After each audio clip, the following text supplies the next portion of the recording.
What's going on, YouTubers, gamers and hobbyists, and welcome to this episode of Alien, the RPG game. And over the next few Alien episodes, I'm going to be breaking down the book in detail, and yeah, we'll see what we can see section by section. Now, I've done the initial unboxing. Okay, and that's all fair, well and good. But what happens when we open up the book? Well, first of all, we're confronted with like a kind of map of the stars of the heavens. Now, of course, this isn't a comprehensive chart by any means, but I guess it's where the main bulk of the referencing material will come from, and in particular ideas for games, storylines and story arcs and so on. So okay, so we go through that. Now this next page is kind of cool because it lists the like the game designers, and it's done it in the format of a like a film title screen, like the director and producer and all that. Okay, you've got the game director at the top, so it's going in reverse order, if you will, here, because if you notice on a movie, director always comes last on the titles. That's how you know the film is about to start. So you got game directors, or game director, Thomas Herenstam, setting writer Andrew E.C. Gasker, lead artist Martin Grip, graphic design Christian Graniff, rules design same as the game director. You got the spaceship and vehicle art. So you got an art department as well, so that's good. Scenario design, weapon art, additional writing, stellar cartography, rules review, continuity consultant. That's interesting. Editor, pre-press, proofreading. There's actually two on that, and we'll come back to that in a moment. Brandon Bowling and Costa Castulas. Come back to them. Customer support, brand management, and special thanks to playtesting and feedback. Now, that tells me quite a big budget. I mean, if it was a movie, I'd be thinking, yeah, you know, it's got many different departments, and you know, there's good budget for this. And the book itself, you know, if you buy it full price, it's quite expensive, as all these types of books are. I have noticed a typo though, or an incorrect something that should have been picked up on proofreading, really. So, you know, proofreading Brandon Bowling and Costa Costulas. I mean, you need your asses kicked because there's a typo, there's an error, there's a possible couple of errors. But that aside, I can forgive that, and the reason is because it's such a damn good game. I mean, all the great rule books suffer with typos and that, you know. Warhammer's guilty of it, Black Powder's guilty of it, and loads of them are guilty of it. But don't tell me if they have proofreaders. If they do, they're not doing a very good job. Come on now. As a former proofreader and a proofreader still, and an editor, you know, you should be doing, I know you should be doing a better job than that. When people pay money, it's one of my irks with any book. Any typo, grammatical error always irks me. But that's my only gripe. Okay, that's far. Anyway, then we're coming on to the player section, and this is where it breaks up the different sections of the book. Space is how your character, skills, talents, combat and panic, and gear.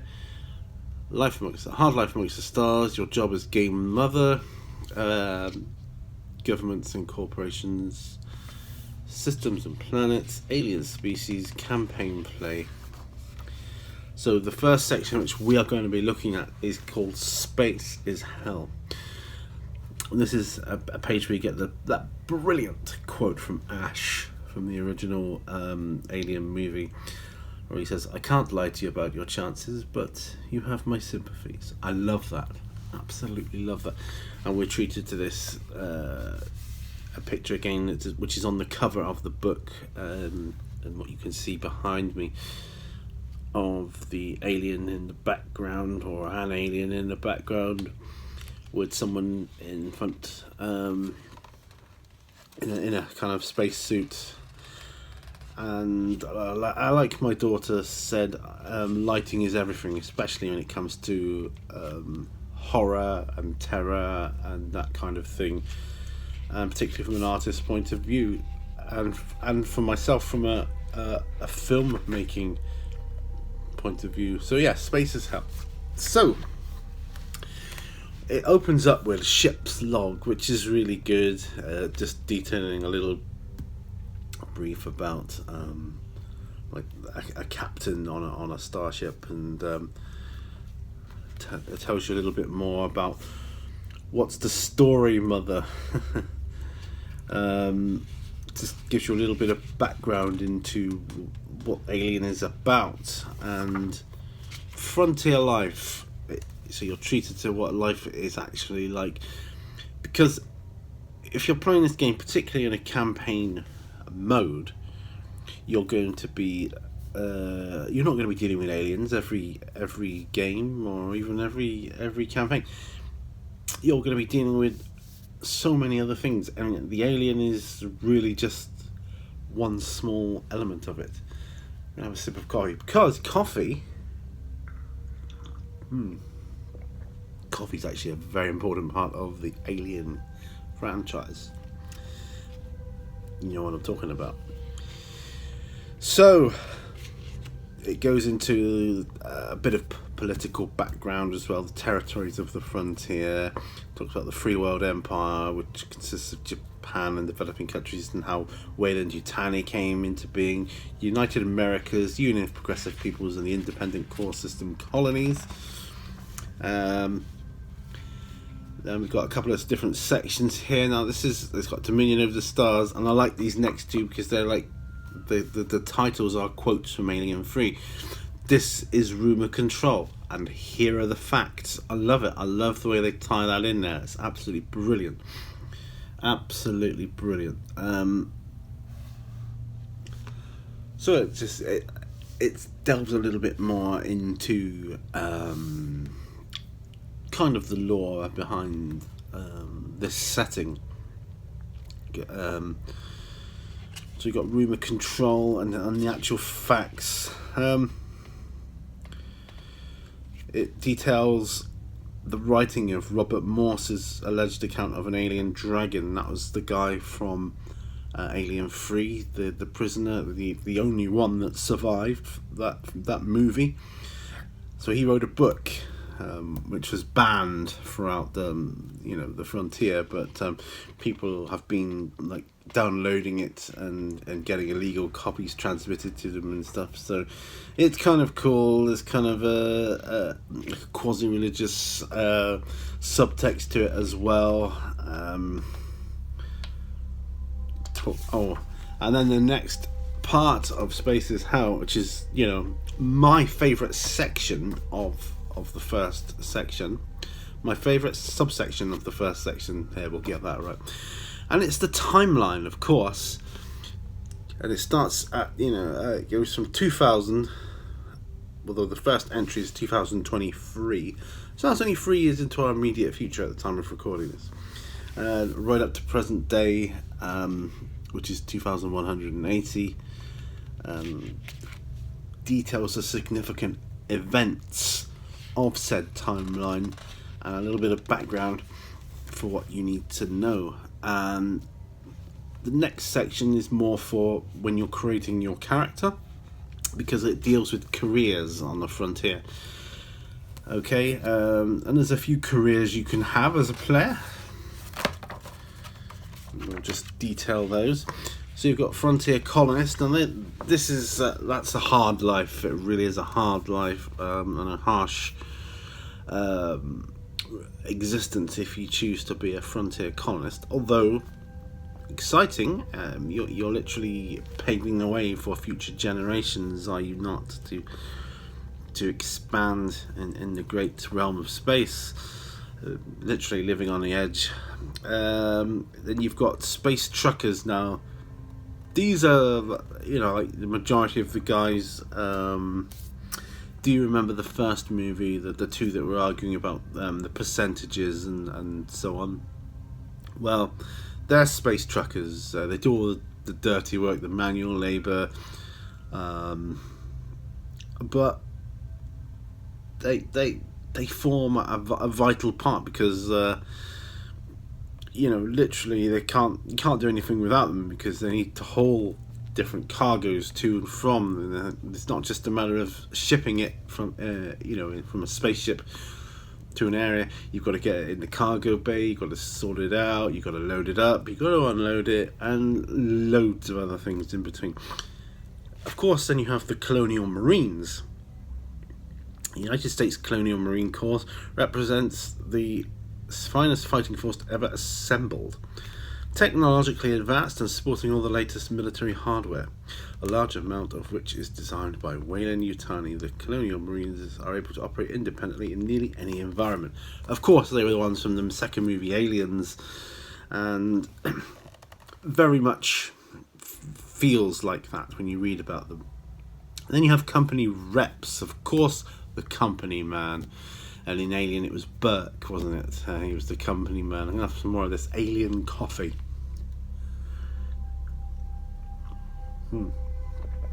I hear in the game that if you're on a ship, that coffee's the only free commodity. All the other food and that comes out of your wages. Yeah, so from CEOs to field agents, reps,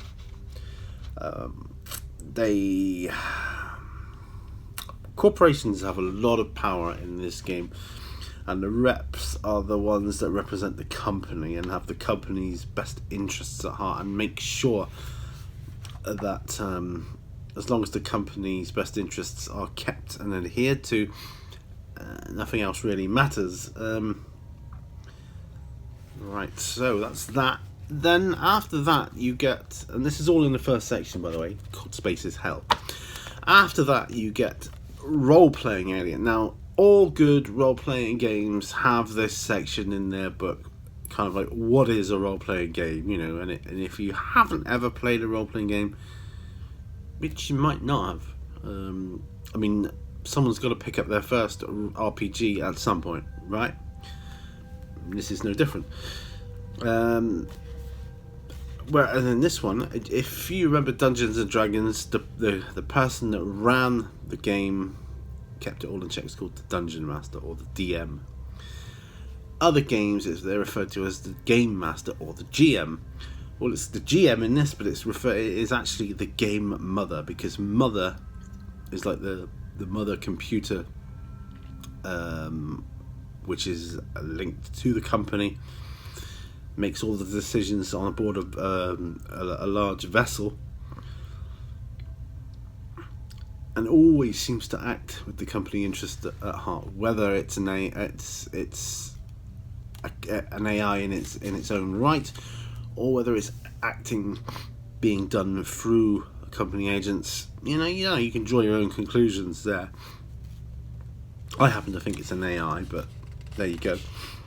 Now, there are two ways of playing Alien, which is kind of different to many other RPGs.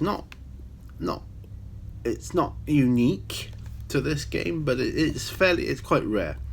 And it has cinematic play and campaign play. Now, cinematic play, I'll read these bits out because it'll make far more sense, okay? So, the Alien role-playing game can be played in two distinct modes, cinematic play and campaign play. These modes are each designed to create a different experience for you. Even some rules of the game only apply to one of the two game modes. Such rules are marked with the symbol of each game mode, see below. Okay, it tells you there. So cinematic play. A cinematic scenario emulates the dramatic arc of an alien film. Designed to be played in a single session, so it's like a one-shot really. This game mode emphasises high stakes and fast and brutal play. Conflict between player characters is likely, and you are not all expected to survive. In fact, most of your PCs probably won't live to see the end of the scenario. One complete cinematic scenario, Chariot of the Gods, and we'll look into that in a further in the future, is already available for separate purchase. This pre-generated scenario provides all the tools necessary to run your first Alien role-playing game. For a quick taste of cinematic gameplay, see Hope's Last Day in chapter 13, and that's obviously in this book. So more cinematic scenarios will be published by Free League Publishing in the years to come. So it's saying this book, this rulebook, this core rulebook has a cinematic scenario in the back of it for you to try out, to see what you think.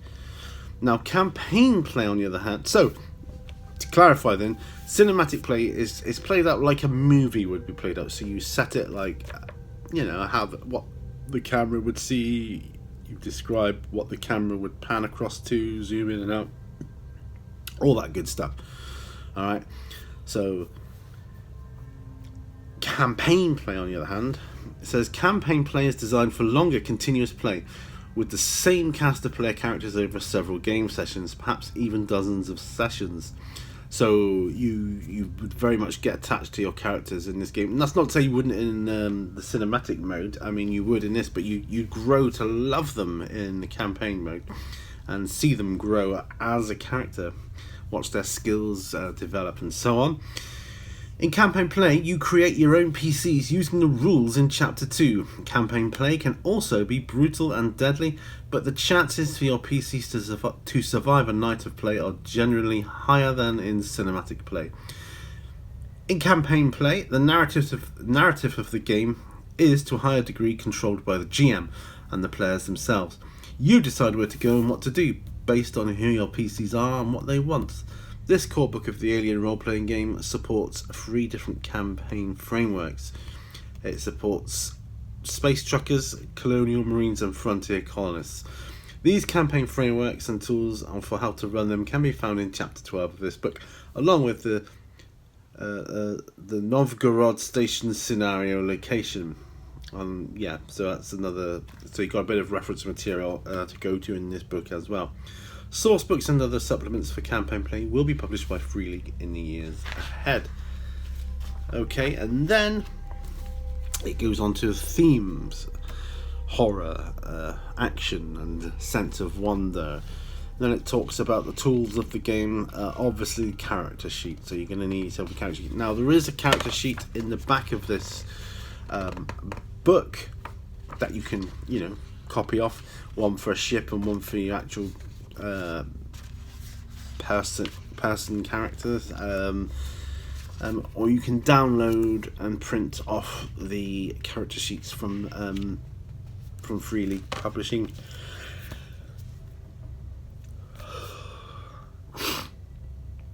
From Free League themselves. So yeah. So it goes more into other things you will need. Dice, D6s, alright. Now, to begin with, you any D6s will do, as long as you have 2 different colours, and most people have that. And we won't get into the reasons why in this video. In cards, you can get a deck of cards, which we'll look at another time. For the Alien role-playing game, there is a custom card deck available for purchase separately. These cards are used for 2 purposes: for drawing initiative in combat, which is okay, you could do it that way, or roll a dice, it depends. and for keeping track of key gear and weapons and vehicles. The custom card deck is not required to play the game, but is a useful supplement. So for instance, if you have a certain gun, you can just hand out the card to the player and keep it to one side, and it will have all the stats of that, rather than flipping through the rule book and looking it up. Then it just says a little bit more about what is a role-playing game, with a couple of examples there, and that's it. That is this first section of the Alien rulebook, Space is Hell.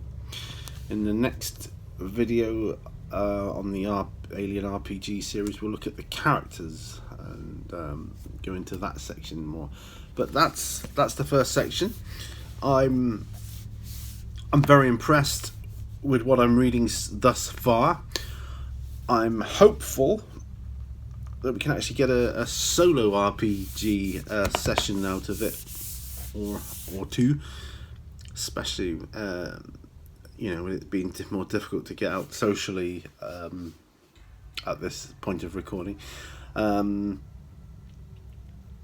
So what I'll be looking to do is to see if I can use different RPG engines for it, such as Mystic or Scarlet Heroes or something, and kind of a combination of my own as well.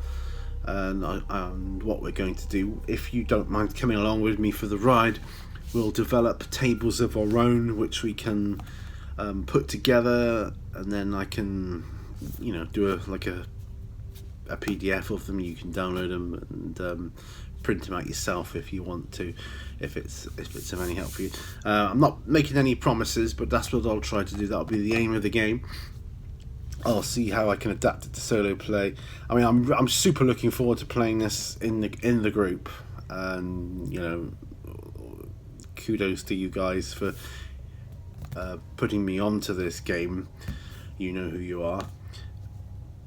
It's going to be good. It's definitely going to take a play. I already feel, and I'm only about a third of the way through the book at the moment, I already feel it's going to take a big place next to my 3 core role RPG games at the moment, which are Dungeons and Dragons, Call of Cthulhu and World of Darkness.